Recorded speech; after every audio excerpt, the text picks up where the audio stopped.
অনুন্নত কৃষিনির্ভর দারিদ্র্য সীমার নিচে অবস্থানরত উন্নয়নশীল দেশগুলোর মতো বাংলাদেশেও তাদের মূল অস্ত্র বৈপ্লবিক কৃষিকে কাজে লাগিয়ে এগিয়ে যাওয়ার সংগ্রামে শামিল হয়, যা বিশ্বের অন্যান্য উন্নত দেশের সহায়তায় প্রাকৃতিক নির্ভর প্রচলিত কৃষি ব্যবস্থা থেকে সবুজ বিপ্লবের দিকে ধীরে ধীরে এগোতে থাকে।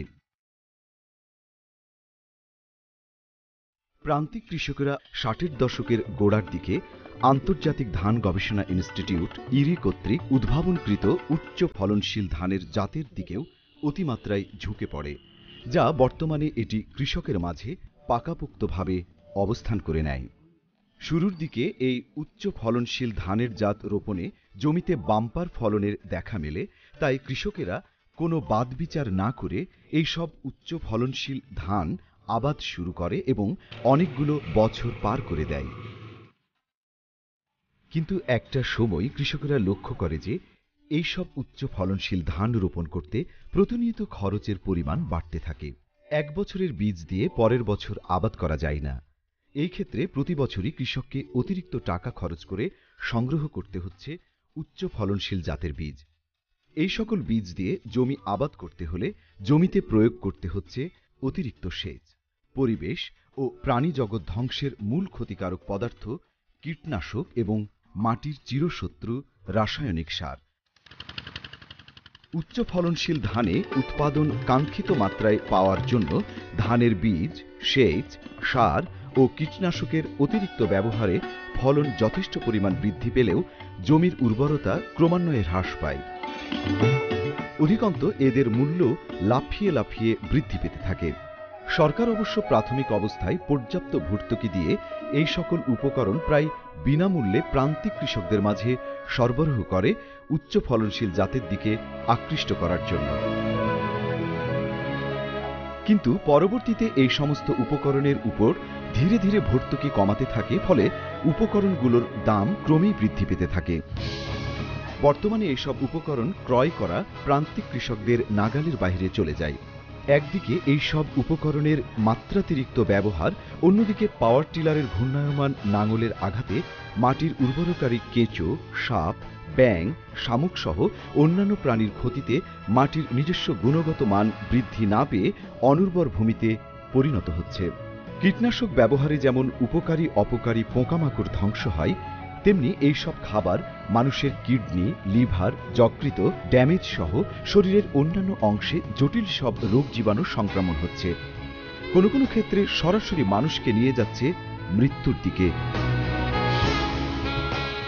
এমনি পরিস্থিতিতে প্রান্তিক কৃষকেরা কৃষি উপকরণ ক্রয় করার জন্য নির্ভরশীল হচ্ছে মহাজন অথবা সরকারি বা বেসরকারি ঋণদানকারী সংস্থার উপর, যেখানে উচ্চ সুদে ঋণ নিয়ে বপন করতে হচ্ছে জমির ফসল।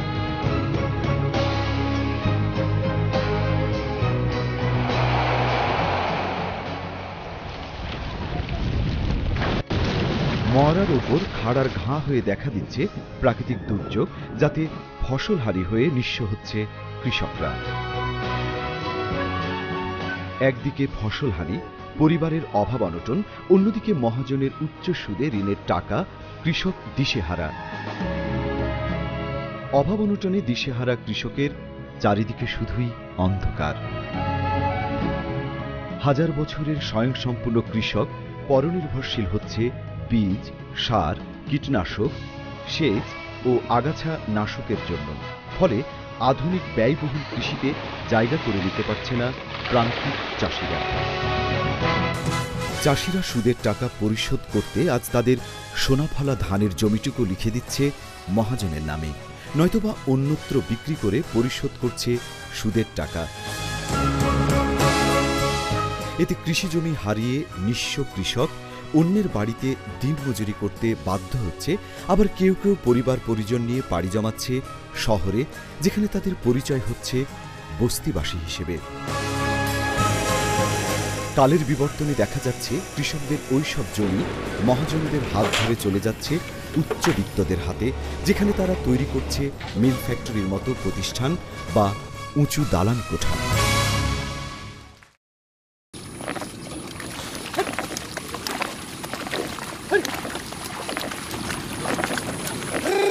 আর ওই বনগুলা পাড়ায় দাও।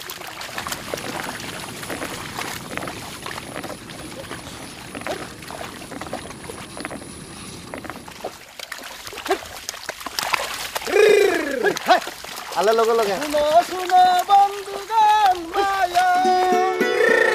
এমন পরিস্থিতিতে 2005 সালে প্রান্তিক চাষীদের সাথে আলোচনার ভিত্তিতে টেকসই কৃষির জন্য কৃষক পরিচালিত কৃষি কার্যক্রম হাতে নেয় কারিতাস বাংলাদেশ ময়মনসিংহ অঞ্চল।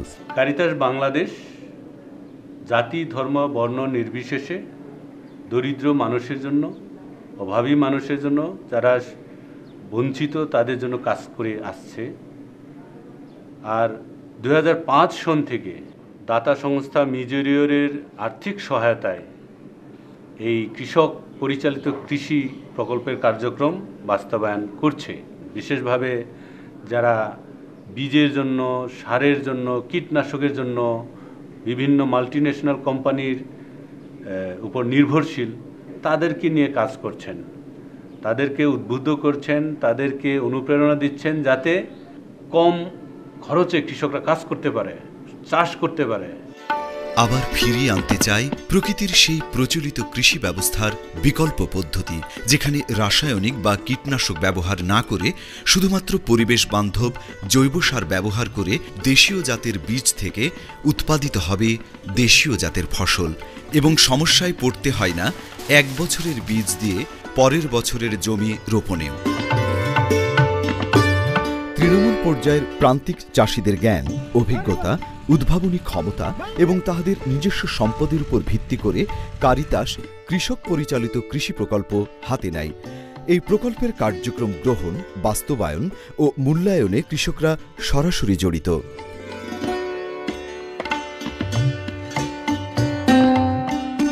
কারিতাস কর্মীরা সহায়কের ভূমিকা পালন করে মাত্র। প্রান্তিক কৃষকেরা যে সমস্ত প্রধান কার্যক্রম হাতে নেয়, স্থানীয় জাতের বীজ সংগ্রহ ও ট্রায়াল করা এবং মূল্যায়নের মাধ্যমে তার সম্প্রসারণ করা, জৈব সার উৎপাদন করা, কৃষক থেকে কৃষক বীজ বিনিময় কার্যক্রম জোরদার করা,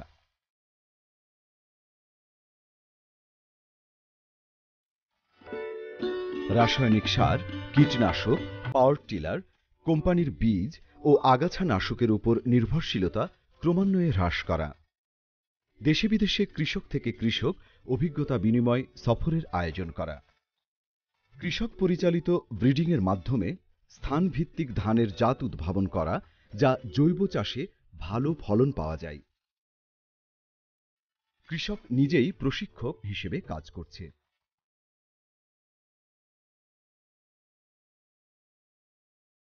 নিজের প্রতিষ্ঠায় কারিতাসের সহায়তায় অনেক কৃষক আজ স্বয়ংসম্পূর্ণ।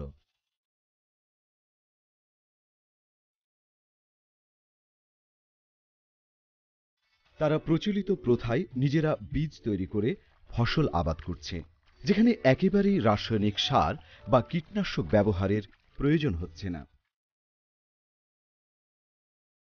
প্রচলিত পদ্ধতিতে চাষাবাদ হয় এমন বিলুপ্তপ্রায় শস্যের ভাণ্ডার সংরক্ষিত আছে এই সব প্রান্তিক চাষীদের কাছে।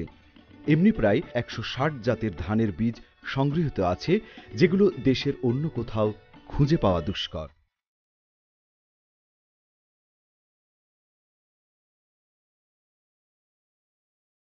উৎপাদন উপকরণের উপর নিয়ন্ত্রণই প্রান্তিক চাষীদের কৃষিতে টিকে থাকার রক্ষা কবচ হিসেবে কাজ করতে পারে।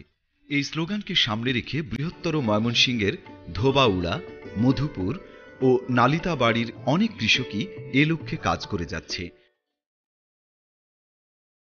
তেমনি একজন আদিবাসী কৃষক, নাম মতীন্দ্র মানকিন, বাবার হাত ধরে কৃষিকাজের সাথে জড়িত হন সেই ছোট্টবেলা থেকে।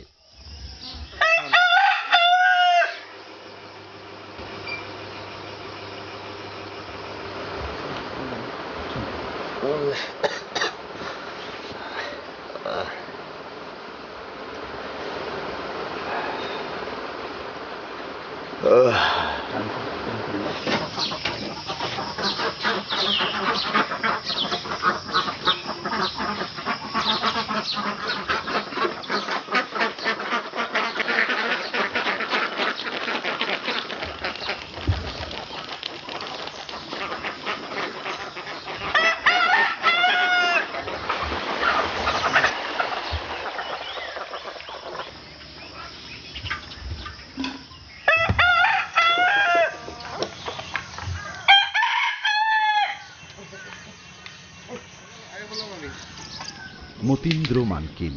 সেই কাকডাকা ভোরে ঘুম থেকে জেগে হালের নাঙল, জোয়াল আর গরু নিয়ে বেরিয়ে পড়েন জমি চাষে।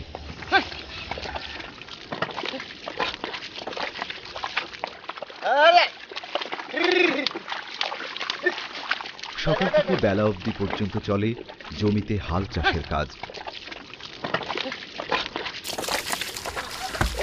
সোনা মাটি সোনা সোনার মানুষ রে, মাতে গরু সোনার চড়ানো, শপথ নিলাম ফসিল ফলানো, গর্ব বেশ রাখবো মোরা। জমি চাষ শেষ হলে পুকুরে মাছের খাবার দেওয়ার কাজটিও করেন খুব নিখুঁতভাবে।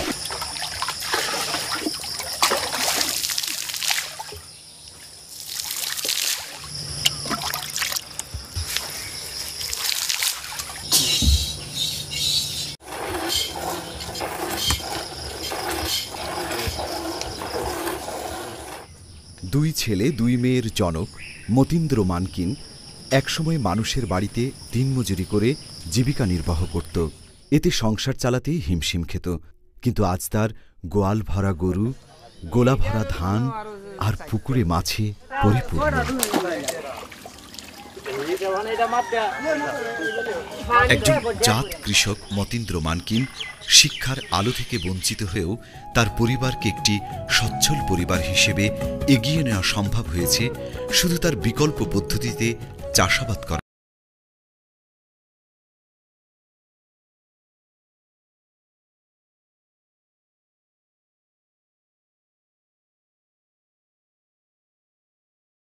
ধরেই মূলত দেশীয় জাতের বীজ থেকে ধান, শাকসবজি, তরি তরকারি, ফলমূল সহ নানান ফসল আবাদে উদ্বুদ্ধ হচ্ছে অনেক কৃষক।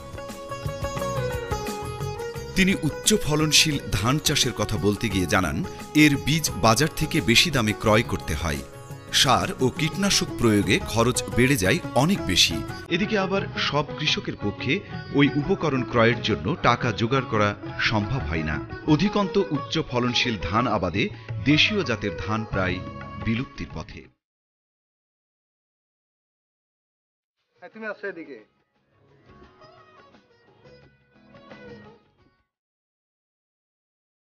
2005-এ ফিলিপিন্স, কারিতাস, বাংলাদেশের সহায়তায় আমি গিয়েছি।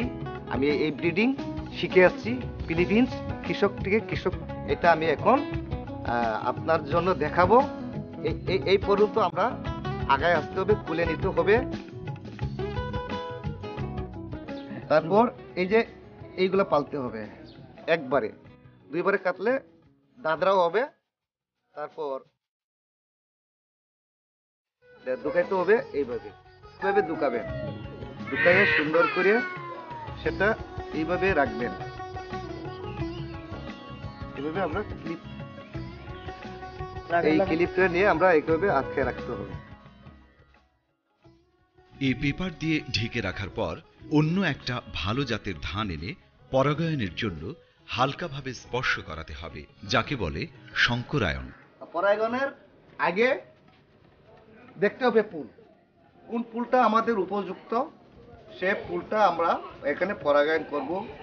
ফুল যদি ঠিক মতো যদি না আসে তাহলে এখন পরাগায়ন চলবে না, ফুল আসতে হবে এইভাবে।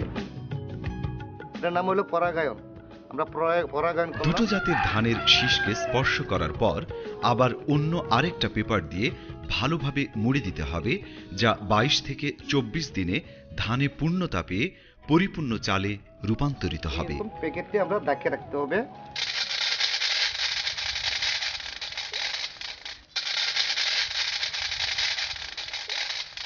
কঠোর পরিশ্রমী মতীন্দ্র মানকিন প্রতিদিনের মতো বিভিন্ন কৃষকদের প্রশিক্ষণ দেওয়ার পর আবার ফিরে যান মাঠের কাজে। সূর্য পশ্চিম আকাশে নামিত হলে ক্লান্ত শরীরে ফিরে চলেন সুখের নীড়ে।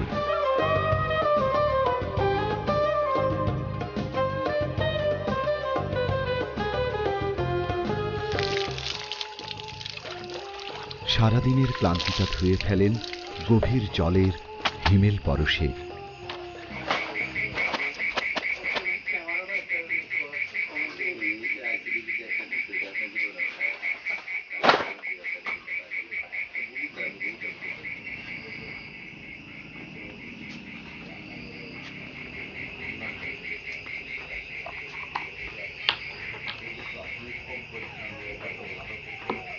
তার মতো এক গুণী চাষি শুধু নিজেকে নিয়ে ব্যস্ত থাকবে তা কি হয়? তাই দেশ আর দশের খবর নিতে বসে যান টেলিভিশনে খবর দেখতে। তাসনিম সিদ্দিকী, ডি-নেটের নির্বাহী পরিচালক অনন্য রায়হান, প্রবাসী কল্যাণ মন্ত্রণালয়ের সচিব ডক্টর জাফর আহমেদ খান বক্তৃতা করেন।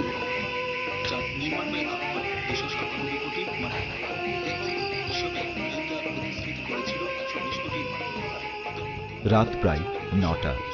ঘড়ি জানান দিল রাতের আহারের সময় হয়েছে, তাই সবাইকে নিয়ে বসে যান রাতের আহার সারতে।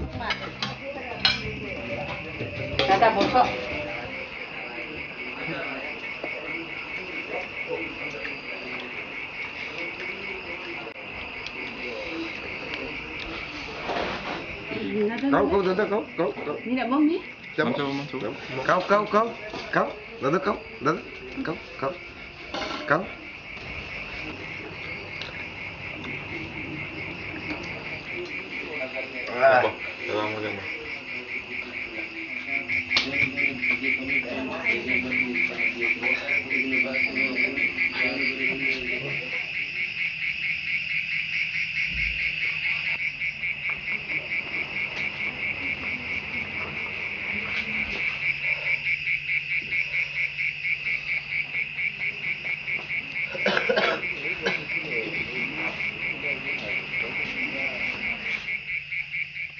কেবল মঙ্গলয় দিয়ে আমার জীবনে সমুদয় দিন, আর আমি সদা প্রভু গৃহে চিরদিন বসতি করিব।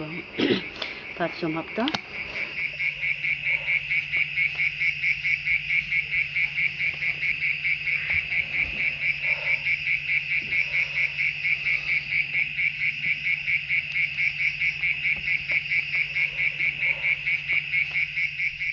একটি পরিকল্পিত দিনের সমাপ্তি টেনে ক্লান্তিতা দূর করতে শরীরটা মিশিয়ে দেন বিশ্রামের চাদরে।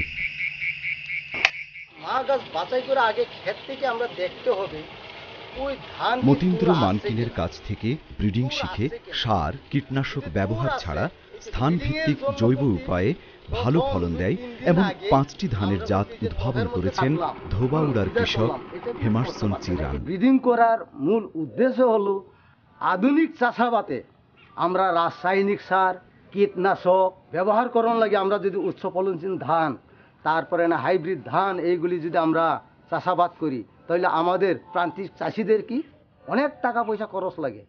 তো এর কারণে ব্রিডিং জিনিসটা আমি করতে যাচ্ছি, আমরা কৃষক দ্বারা কৃষক পরিচালিত আমরা করতে যাচ্ছি।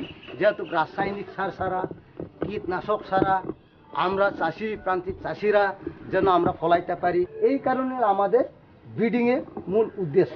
ব্রিডিং জিনিসটা হলো এই, যেহেতু কি যে ভিন্ন জাত 2টা জাত, এই 2টা জাতের মধ্যে একটা আমি মা গাছ বানাইলাম। মনে করুন এইটা মার্সিরা, এই যে মার্সিরা গাছ, এই গাছকে আমি এখন অপারেশন করব। অপারেশন করতে গেলে এইখানে 3 ভাগে 1 ভাগ ধান যখন বাইর হইবে তখন আমি কুসাইয়া তুললাম। এই যে ধানের শীষটা কুসাইয়া তুললে এই যে 3 ভাগে 1 ভাগ যে বাইরেছে এই ধানকে আমি কাটতে ফেলাই দিলাম। এই যে মাঝে অংশ উপরেটা কাটতে ফেলাই দিলাম, নিচেটা কাটতে দিলাম মাঝের অংশ। এন থেকে আমি কাটলাম, কাটতে আমি রেণুগুলি 6টা করে রেণু থাকে, এই 6টা করে রেণু আছে, এটা ফালাইয়া দিলাম। ফালাইয়া দিয়া হারিয়া আমি এটা সম্পূর্ণ পরিষ্কার করলাম। এই জিনিসটা যে আমি অপারেশন যে করলাম, এই অপারেশন করে এই রেণুগুলি যে বের করলাম, এটা কিন্তু আমাদের করার মূল উদ্দেশ্য হলো বিকাল 3টা থেকে 4টা কি 5টা পর্যন্ত। কিন্তু বিকাল ছাড়া যদি সকালে করি তাহলে আমাদের হবে না। যে কোনো সময়ে যদি সকালে করি, সকালে করলে অন্য ধানের ওই রেণুগুলি এখানে পরাগায়ন হতে পারে। এর কারণে হলো আমরা বিকাল 3টা থেকে 4টা কি 5টা পর্যন্ত আমরা করা যায়। করে হারলাম শেষ, আমার আবার দায়িত্ব রাখলাম। এই যে দায়িত্ব রাখলাম, তখন আমি এইখানে কোন জাতটা ক্রস করবাম, তার সাথে ক্রসিং করবাম, তার সাথে ওই জিনিসটা হইলো চিন্তা ভাবনা করিয়া কোন গাছটা বাছাই করলে যে আমার ভালো ফলন হবে। তো এই যে এইভাবেই ব্রিডিং করিয়াই আমি এখন বর্তমান 5টা জাত সিলেকশনে আমার আসলো। চিনিশাইল মুক্তা 2টা জাত বাছাই, মার্সিরা মুক্তা 2টা জাত বাছাই, মার্সিরা সাদা নামিয়া 1টা জাত বাছাই, এলো 5টা জাত। একটি জাত উদ্ভাবন করতে সময় লাগে প্রায় 3 থেকে 5 বছর। বর্তমানে ধোবাউড়া, মধুপুর ও নালিতাবাড়ির মোট 16 জন কৃষক এই ব্রিডিং কাজের সাথে জড়িত থেকে নতুন ধানের জাত উদ্ভাবনে কাজ করে যাচ্ছে। অনেক চাষি আবার তার উদ্ভাবিত নতুন জাতের বীজ নিয়ে চাষাবাদ শুরু করেছেন।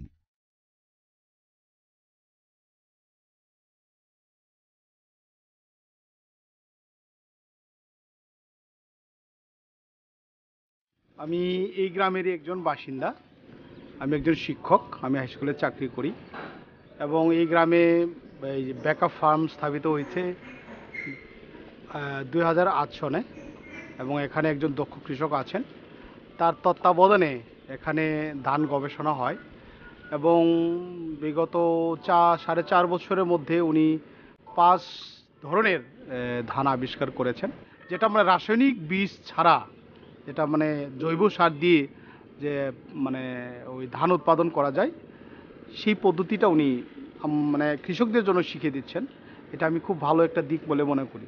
আমার কাছে এই সাকসেস দেখে এই ধানের বীজগুলো অনেক কৃষক 40 জন কৃষক নিয়ে গেছে। হেমারসন চিরান ফিলিপাইন কৃষকদের কাছ থেকে আরও উন্নত প্রশিক্ষণ নিয়ে তিনি তার জাত উদ্ভাবন কৌশল অন্যান্য কৃষকদের মাঝে প্রতিনিয়ত ছড়িয়ে দিচ্ছেন। দূর দূরান্ত থেকে কৃষকরা এসে হেমারসন চিরানের কাছে প্রশিক্ষণ নেন ব্রিডিং ও জৈব সার প্রস্তুতের উপর। এই প্রকল্প বাস্তবায়ন করতে গিয়ে যে বিষয়টা আমরা উপলব্ধি করেছি, কৃষক অনেক সময় তার দক্ষতা জ্ঞান ব্যবহার করার সুযোগ পায় না, কিন্তু এই জৈব পদ্ধতিতে চাষাবাদের কারণে কৃষকগণ তাদের নিজস্ব জ্ঞান দক্ষতা ব্যবহারের সুযোগ পেয়েছেন এবং তারা ইতিমধ্যে নতুন নতুন ধানের জাত উদ্ভাবন করেছেন। এই কাজগুলি আমরা হলো কৃষকের কাছ থেকে কৃষকরাই শিখি। যেমন আমি হেমারসন দাদা কৃষক একজন, ওর কাছ থেকে দেখে আমি নিজে শিখলাম ওনার কাছ থেকে। আগে তো আমি মহাজন কাছ থেকে ঋণ করতাম, ঋণ করে টাকা আনতাম, ওই টাকা ধান কেটে আবার বিক্রি করে আমি মহাজনকে দিতে হইতো। আমার সংসারে অনেক কষ্টে চলতো। আমার কিছু পালার ছাড় দিয়ে আমি চাষাবাদ করে এখন আর আমার ওই সব টাকা খরচ করতে হইতেছে না। এই প্রকল্পের অন্যতম বৈশিষ্ট্য হল কারিতাস কৃষকদের কোনো প্রকার কারিগরি পরামর্শ বা প্রশিক্ষণ প্রদান করে না। প্রয়োজনীয় তথ্য সরবরাহ ও কার্যক্রম বাস্তবায়নে সহযোগিতা প্রদান করে থাকেন। কৃষকের লুকায়িত জ্ঞানকে প্রাধান্য দিয়ে তা অন্য কৃষকদের সাথে বিনিময়ের সুযোগ সৃষ্টি করে দেওয়া এই প্রকল্পের অন্যতম প্রধান কাজ। হেমারসন চিরানের কাছে প্রশিক্ষণ নিয়ে কাজ শুরু করেছেন এমনই একটি পরিবার, ক্রেডিসন রিসিল ও শিবলি মানখিন দম্পতি। বাড়ি ধোবাউড়া উপজেলার নগর সন্তোষ গ্রামে। এই গ্রামে তাদেরকে আদর্শ কৃষক বলা হয়। 2 বছর আগে কৃষি জমির উপর এই কৃষি খামার গড়ে তোলেন। খামারের বেশিরভাগ জায়গা জুড়ে একটি পুকুর খনন করে মাছ চাষ করেন। পুকুরের পাড়গুলো বেশ চওড়া করেছেন সবজি চাষ করার জন্য। নিজেদের খাবারের চাহিদা মিটিয়ে বাজারে বিক্রি করার মতো অনেক কিছুই চাষ করেছে তাদের খামারে।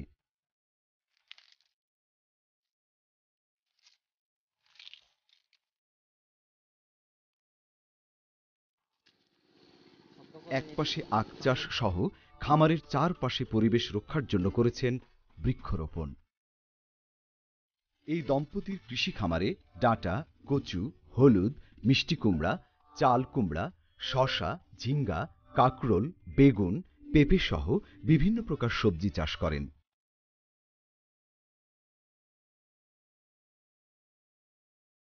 খামারের চারপাশে গাঁদা ফুলের গাছ রোপণ করেছেন খামারের সবজি বাগানকে পোকামাকড়ের হাত থেকে রক্ষা করার জন্য।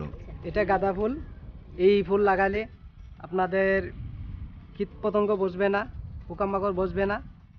বিশেষ করে সবজি ক্ষেত্রে ব্যবহার করবেন, বেশি করে লাগাবেন এবং যারা এই গাছ লাগাবেন আশা করি তাদের অন্ততপক্ষে কীটপতঙ্গ থেকে কিছুটা মুক্তি পাবেন। রাসায়নিক সার ব্যবহারে মাটির উর্বরতা কমে যায় বলে তারা নিজেরাই জৈব সার তৈরি করেন। প্রস্তুত প্রণালীও বেশ সহজ। প্রথমে খড়, গরুর গোবর, গাছের লতাপাতা ভালোভাবে মিশিয়ে একটা চারির মধ্যে রাখতে হয়। তারপর কিছু কেঁচো চারির মধ্যে ছেড়ে দিয়ে চট বা বস্তা দিয়ে চারি ভালোভাবে ঢেকে দিতে হয়। কেঁচোর পরিমাণ বেশি হলে 10 থেকে 15 দিনের মধ্যেই জৈব সার প্রস্তুত হয়ে যায়। এই জৈব সার সবজি চাষে ও ধান চাষে ব্যবহার করা হয়।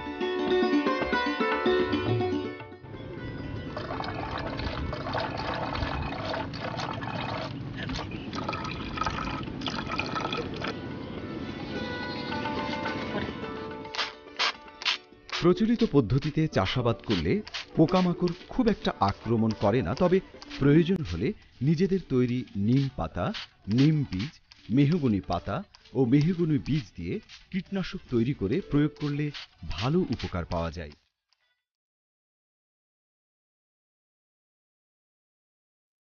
রাসায়নিক সার এবং কীটনাশক ব্যবহারে মাটির উর্বরতা কমলেও জৈব সার ও দেশীয়ভাবে তৈরি কীটনাশক ব্যবহারে মাটির উর্বরতা বৃদ্ধি পায়। এই খামারের সব ফসলই দেশীয় বীজ থেকে প্রচলিত পদ্ধতিতে চাষাবাদ হয়ে থাকে। পুকুরের মাছগুলো দেশি প্রজাতির মাছ। সর্বোপরি আমরা বলতে পারি ক্রেডিসন রিসেল ও শিবলি মানখিন দম্পতির কৃষি খামারটি একটি পরিবেশ বান্ধব খামার। শেরপুর নালিতাবাড়ির চাটুকিয়া গ্রামের হাজং সেন্টু কুমার সরকার কারিতাসের সহায়তায় কাজ শুরু করেন। উচ্চ ফলনশীল ধান চাষের পরিবর্তে জৈবিক উপায়ে কিভাবে দেশি জাতের ধান উচ্চ ফলনশীল জাতে রূপান্তরিত করা যায় তা নিয়ে। আধুনিক পদ্ধতিতে ফসল ফলাতে প্রচুর পরিমাণ সার ও কীটনাশক প্রয়োজন। অতিমাত্রায় সার ও কীটনাশক জমির উর্বরতা কমিয়ে দেয়। তাই জৈব সার ও জৈব কীটনাশক তিনি নিজেই তৈরি করে জমিতে প্রয়োগ করেন। এতে জমির ফসলও বেশ ভালো। একর প্রতি এই চাষ করতে এই আধুনিক কৃষিতে ট্রাক্টরে কিন্তু লাগে 2500 টাকা। এটা কিন্তু আমার এই 2500 টাকা আমি যদি গরুর হালতে চাষ করি এটা কিন্তু বেঁচে গেল। আগাছানাশক ব্যবহার করলে এটা আমাদের যে এই যে সার উৎপাদনকারী এই কেঁচো, এটা কিন্তু কেঁচো মারা যাচ্ছে। যে কেঁচো সেই নিচের মাটিকে উপরে এনে, উপরের মাটি নিচে এনে সার মাটিটাকে উর্বর করছে, এটা কিন্তু মারা যাচ্ছে। যেমন উপকারী জীব সেই মাছ মারা যাচ্ছে, তারপরে ব্যাঙ যে পোকা ক্ষতিকারক পোকা খায় এটাও মারা যাচ্ছে, সাপ মারা যাচ্ছে, শামুক মারা যাচ্ছে যা আদিবাসীদের প্রিয় খাবার, যেটা কাঁকড়া, কুচ্চা, এটাও মারা যাচ্ছে। যার কারণ আমি এই আধুনিক কৃষি ছেড়ে আমি এই জৈব কৃষিতে চাষাবাদ করি। বর্তমানে হাজং সেন্টু কুমার সরকারের কাছে 120 জাতের ধান সংগ্রহ রয়েছে। সেন্টু কুমারের ক্ষেতের ফসল দেখে অন্যান্য কৃষকরাও তার কাছ থেকে দেশি জাতের ধান বীজ সংগ্রহ করছেন এবং পরামর্শ নিচ্ছে কিভাবে চাষ করলে অল্প খরচে ভালো ফলন পাওয়া যায়। আমি যে জৈব কৃষিতে মানে কৃষি উৎপাদন করি, ফসল উৎপাদন করি, এটা আমার কাছে মানে দেখে ওই অনেকেই শিখতে আসে। তারপরে আমার কাছ থেকে অনেক কৃষক এই বীজ নিয়ে যায়। সেন্টু কুমার সরকারের নিকট ডেফা জাতের যে ধান রয়েছে তার চাষ পদ্ধতি খুবই মজার। এই ধান বীজ মাঠে বোনার পর গাছ একটু বড় হলে তা পরপর 2 বার কেটে গরুকে খাওয়ান এবং একসময় এ গাছ থেকেই ধান হয়। অন্য আরেক কৃষক মধুপুরের দীননাথ রেমা। তিনি বহুমুখী কৃষির সাথে জড়িত। তিনি অনেকগুলো ফসল একত্রে চাষাবাদ করে থাকেন, যেমন আনারস, হলুদ, কচু, সবজি, আম, কাঁঠাল, ধান প্রভৃতি। সমস্ত চাষাবাদেই তিনি জৈব সার ব্যবহার করে থাকেন। তার ধারণা রাসায়নিক পদ্ধতিতে যে সার ও বিষ ব্যবহার করে ফসল ফলানো হয় সেই ফসল মানুষের শরীরে নানা প্রকার রোগবালাইয়ের জন্ম হয়। রাসায়নিক সার যদি আমি ব্যবহার করি তাহলে মানুষের শরীরে বিভিন্ন ধরনের রোগ বালাই মানে হয়ে যায়। তারপর যখন আমরা হাসপাতালে যাই এবং ডাক্তারের কাছে যাই তখন তারা সেই রোগের ওষুধ দিতে পারে না এবং সেই রোগটাও ধরতে পারে না। শুধু রোগটা ধরতে পারে মনে করেন যে ক্যান্সার যেটা হইছে এবং কিডনি যেটা নষ্ট হয়েছে, এগুলা শুধু ধরতে পারে। হয়তো সর্দি কাশি এগুলা হয়, এগুলা কোনো রকম ধরে দিতে পারে। কিন্তু আরগুলা তো যে রোগ, নতুন রোগ, সার বিষ দেওয়া যে আমরা খাদ্য খাই, এগুলা তো ধরতে পারে না। যার জন্য আমরা আমাদের শরীরে প্রত্যেকজনেরই মানে বিষক্রিয়া জিনিসটা উঠে আসছে আর কি না। আধুনিক কৃষি যা কৃষকদের নির্ভরশীল করে ফেলে বিভিন্ন কোম্পানির উপর, বিস্ময় করে তুলে পানি, পরিবেশ, খাদ্য। প্রান্তিক চাষিদের করে ভূমিহীন এবং অনেকে কৃষিকাজ বাদ দিয়ে শহরে পাড়ি জমায়, ঠাঁই হয় কোনো বস্তিতে। আরেকটি বিষয়, স্থানীয় জাতের যে ধানগুলো আছে, এই ধানগুলোর জন্য স্বল্প সার প্রয়োজন হয়, স্বল্প পানির প্রয়োজন হয় এবং সহজেই এগুলি উৎপাদিত করা সম্ভব হয়। কিন্তু হাইব্রিড বা হাই ইল্ডিং ভ্যারাইটিস যে ধানগুলো আছে, এই ধানগুলো চাষ করতে অনেক খরচ, বিশেষভাবে সার, কীটনাশক প্রচুর পরিমাণে প্রয়োজন হয়। এই ক্ষেত্রে দেখা গেছে যে অনেক কৃষক মহাজনী ঋণের দ্বারস্থ হতে হয়েছে এবং ঋণ গ্রহণ করে অনেক সময় তার ফসল পর্যাপ্ত পরিমাণে না পাওয়াতে তাকে সেই ঋণ পরিশোধের জন্য জমি বিক্রি করতে হয়েছে এবং অনেক কৃষক আরও নিঃস্বতর হয়ে পড়েছে। এর জন্য আমি মনে করি কৃষকগণ এইভাবে যদি সবাই জৈব পদ্ধতিতে চাষাবাদের জন্য আগ্রহী হয়ে ওঠেন, অচিরেই বাংলাদেশ ধানে বা ফসলে, শস্য উৎপাদনে নিজেরা স্বাবলম্বী হয়ে উঠবে এবং স্থায়িত্বশীল যে কৃষি, এই কৃষি কার্যক্রমে উন্নতি সাধন করবে।